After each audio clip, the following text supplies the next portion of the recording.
नमस्कार दोस्तों, all India fact channel में आपका स्वागत है। दोस्तों, अगर आपको हमारी वीडियो अच्छी लगे तो हमारे चैनल को शेयर करें, सब्सक्राइब करें और बेल आइकन दबाना ज़रूर ना भूलें। दोस्तों, हम आपको आज बताने वाले हैं हमारे ऑल इंडिया फैक्ट चैनल के माध्यम से दोस्तों हट हमीरदेव चौहान के बारे में, जिसने अपना सर काट के रखा था महादेव के चरणों में। दोस्तों, राव हमीरदेव चौहान की आन बान और शान का प्रतीक रणथंभौर दुर्ग मरुधरा का एक प्राचीन और एक प्रमुख गृह दुर्ग है। दुर्गम घाटियों के बीच अवस्थित ये दुर्ग अपनी नैतिक सुरक्षा व्यवस्था और दृढ़ संरचना के कारण अभय दुर्ग समझा गया है। दोस्तों, ये दुर्ग रणथंभौर में स्थित एक बहुत ही प्राचीन दुर्ग है।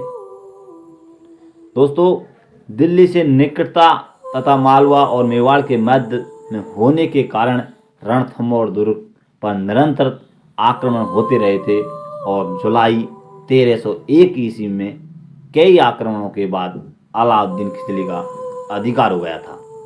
दोस्तों, इसके बाद क्या होता है? चित्तौड़गढ़ की महारानी पद्मावती और अन्य रानियों का अग्नि जौहर भले ही जग को प्रसिद्ध था, लेकिन दोस्तों राजस्थान के प्रसिद्ध दुर्ग चित्तौड़ से पहले ही अग्नि जौहर और जल जौहर रानियां और राजकुमारी कर चुकी हैं।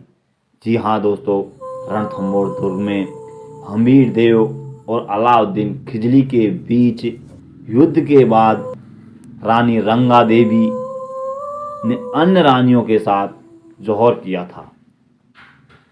उस समय हमीरदेव चौहान की पुत्री राजकुमारी पदला ने भी अन्य राजकुमारियों और कुंवारी कन्याओं के साथ जल जौहर किया था। ये राजस्थान का पहला जल जौहर था। दोस्तों, हम आपको आज इस वीडियो के माध्यम से पूरे बारे में पूरा इतिहास बताने वाले हैं। वीडियो में एंड तक बने रहिए, बहुत ही शानदार वीडियो है। दोस्तों, सवाई माधोपुर से लगभग 6 मील दूर रणथंभौर दुर्ग अरावली पर्वत श्रृंखला से घिरा हुआ विकट दुर्ग है। रणथंभौर का वास्तविक नाम रतनपुर था, अर्थात रण की घाटी में स्थित नगर। इस दुर्ग का निर्माण राजा सज्जन वीर सिंह नांगिल ने करवाया था। उसके बाद से उनके कई उत्तराधिकारी रणथंभौर दुर्ग के निर्माण की दिशा में योगदान दिया गया था। अब्बुल फजल ने इसके बारे में कहा है कि अन्य सब दुर्ग नंगे हैं, ये पत्थर बंद किया गया है। राव हमीरदेव चौहान की भूमिका इस किले के निर्माण में प्रमुख मानी जाती है। दोस्तों, खिजली के विद्रोह सेनापति मीर को यहाँ अपने शरण दी थी। हमीरदेव चौहान ने अलाउद्दीन खिजली के विद्रोह सेनापति मीर मोहम्मद शाह को अपने यहाँ शरण दी थी। इससे क्रोधित होकर अपनी साम्राज्यवादी महत्वाकांक्षाओं को पूरा करने के लिए 1300 ईस्वी में खिजली ने विशाल सैन्य बल के साथ रणथंभौर पर आक्रमण कर दिया। इसमें उसका सेनापति नुसरत खां मारा गया। इस दौरान किले पर कब्जा करने की कोशिश की, लेकिन ऐसा करने में वो विफल रहे। 3 असफल प्रयासों के बाद खिजली की सेना ने अंत 1 जुलाई 1301 में रणथंभौर किले पर कब्जा कर लिया। दोस्तों, राजस्थान का इतिहास का पहला जौहर यहीं पर हुआ था। रणथंभौर दुर्ग तक पहुंचने का मार्ग संकरी और तक घाटी तक होकर सर्पिलाकार आगे जाता है। दुर्ग इस प्रकार बना है कि उसकी प्राचीन पहाड़ियों के साथ एकाकार हो गई प्रतीत होती है। किले में ऐतिहासिक स्थानों में हाथी पोल, गणेश पोल, नौलखा दरवाजा, सूरज पोल, तेपोला प्रमुख प्रवेश द्वार हैं। तेपोलिया अंधेरी दरवाजा भी कहा जाता है। इसके पास एक सुरंग है। महलें तथा कई इसके अलावा हमीर महल, रानी महल, हमीर की कचहरी, बादल महल, 32 खम्भे की छतरी, नहीड़ा तालाब, सुख सागर, पदला तालाब। प्रमुख पदला वही है जहां हमीरदेव की राजकुमारी और कुमारी कन्याओं ने जल जौहर किया था। तब विवाहित महिलाएं अग्निझौर और कुंवारी कन्याएं जलझौर किया करती थी।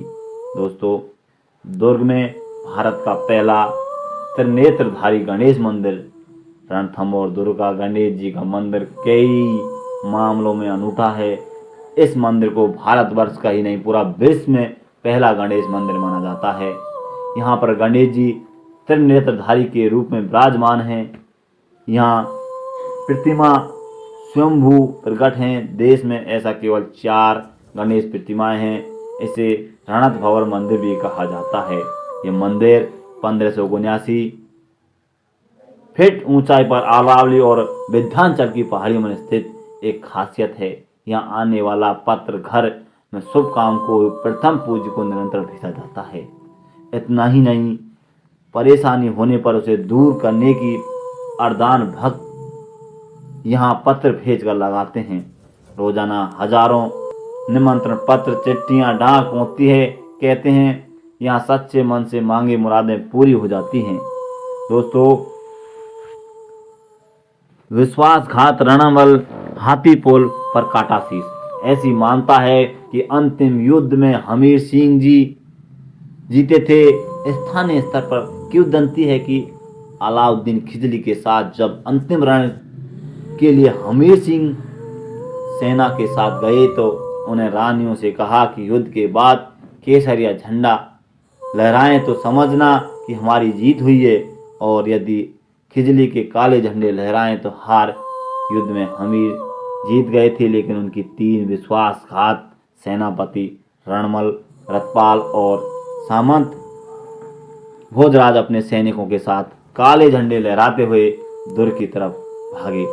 रानियों ने काले झंडे देखकर जौहर का निर्णय लिया।